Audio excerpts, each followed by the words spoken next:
ज्यादा नहीं कर सकता है।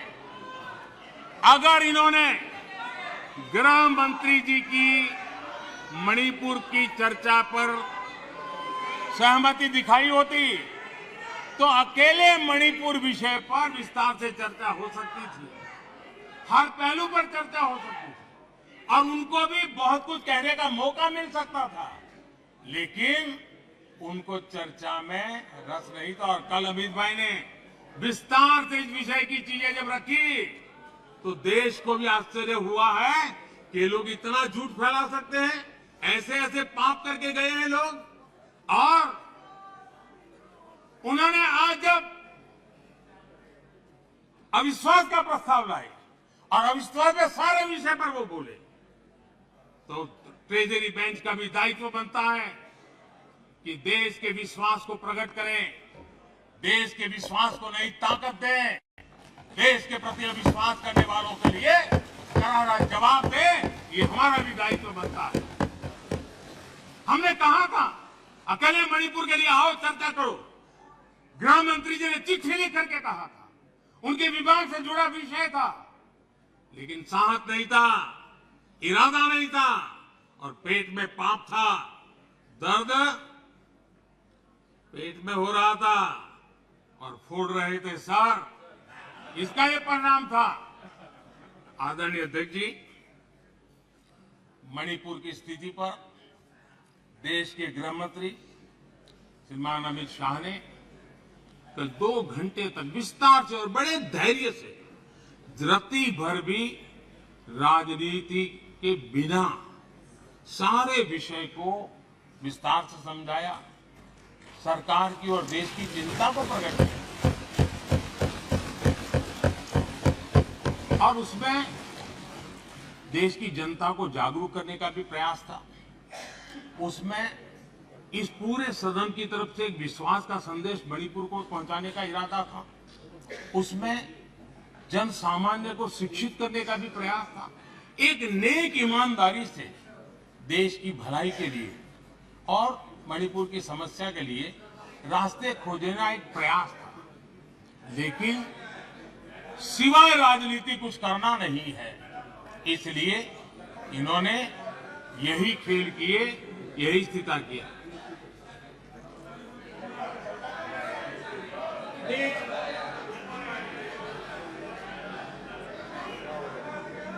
आदरणीय अध्यक्ष महोदय,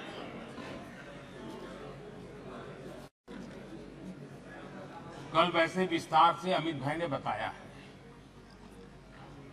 मणिपुर में अदालत का एक फैसला आया। अब अदालतों में क्या हो रहा है वो हम जानते हैं। अब उसके पक्ष विपक्ष में जो परिस्थितियां बनी, हिंसा का दौर शुरू हो गया। अब उसमें बहुत परिवारों को मुश्किल हुई, अनेकों ने अपने स्वजन भी खोए, महिलाओं के साथ गंभीर अपराध हुआ और ये अपराध अक्षम्य है और दोषियों को कड़ी से कड़ी सजा दिलवाने के लिए केंद्र सरकार, राज्य सरकार मिलकर के भरपूर प्रयास कर रही है। और मैं देश के सभी नागरिकों को आश्वस्त करना चाहता हूं कि जिस प्रकार से प्रयास चल रहे हैं, निकट भविष्य में शांति का सूरज जरूर उगेगा। मणिपुर फिर एक बार नए आत्मविश्वास के साथ आगे बढ़ेगा।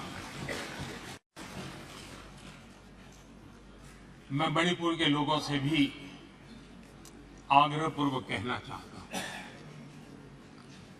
वहां की माताओं, बहनों, बेटियों से कहना चाहता हूं,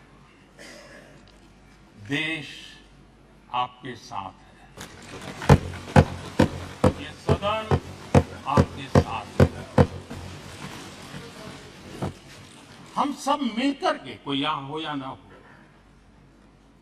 हम सब मिलकर के इस चुनौती का समाधान निकालेंगे। वहां फिर से शांति की स्थापना होगी। मैं मणिपुर के लोगों को विश्वास दिलाता हूं कि मणिपुर फिर विकास की राह पर तेज गति से आगे बढ़े, उसमें कोई प्रयासों में कोर कसर नहीं रहेगी। बड़े दुख के साथ मैं इस सदन के सामने रखना चाहता हूं, ये पीड़ा वो नहीं समझ पाएंगे। मैं नॉर्थ ईस्ट के चप्पे चप्पे पर घुमा हुआ व्यक्ति हूं और राजनीति में कुछ नहीं था तब भी अपने पैर वहां गिरता था। मेरा एक इमोशनल अटैचमेंट है उस क्षेत्र के प्रति। नॉर्थ ईस्ट के लोगों के हृदय को, उनकी भावनाओं को आपने कभी समझने की कोशिश नहीं की है। मेरे मंत्रिपरिषद के 400 मंत्री रात्रि निवास करके, और अकेले स्टेट हेडक्वार्टर पर नहीं, डिस्ट्रिक्ट के हेडक्वार्टर, और मैं स्वयं 50 बार गया। ये आंकड़ा नहीं है सिर्फ,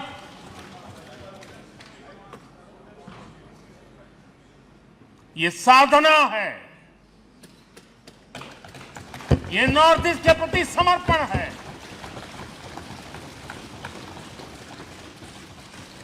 आदरणीय, और कांग्रेस का हर कामकाज राजनीति और चुनाव और सरकार के आसपास ही घूमता रहता है। जहां ज्यादा सीटें मिलती हो, राजनीति की अपनी खिचड़ी पकती है, तो वहां तो मजबूरन से ही कुछ कर लेते हैं। नॉर्थ ईस्ट में उनका ये रवैया था, लेकिन अध्यक्ष जी, मैं पिछले 9 साल के मेरे प्रयासों से कहता हूं कि हमारे लिए नॉर्थ ईस्ट हमारे जिगर का टुकड़ा है।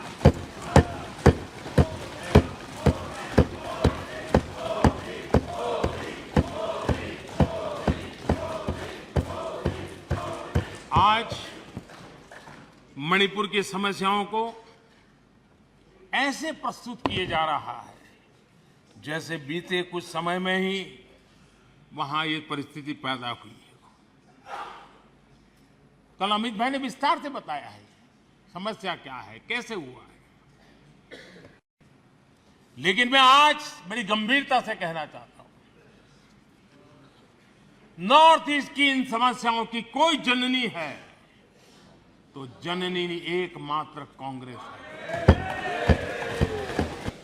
जब मणिपुर में मंदिर की घंटी शाम को 4 बजे बंद हो जाती थी, ताले लग जाते थे, पूजा अर्चन करना बड़ा मुश्किल हो जाता था, सेना का पहरा लगाना पड़ता था, तब मणिपुर में सरकार किसकी थी? आदरणीय अध्यक्ष जी, जब इम्फाल के इस्कॉन मंदिर पे बम फेंककर श्रद्धालुओं की जान ले ली गई थी, तब मणिपुर में सरकार किसकी थी? आदरणीय अध्यक्ष जी, मणिपुर में जो सरकार है और पिछले 6 साल से इन समस्याओं का समाधान ढूंढने के लिए लगातार समर्पित भाव से कोशिश कर रही है।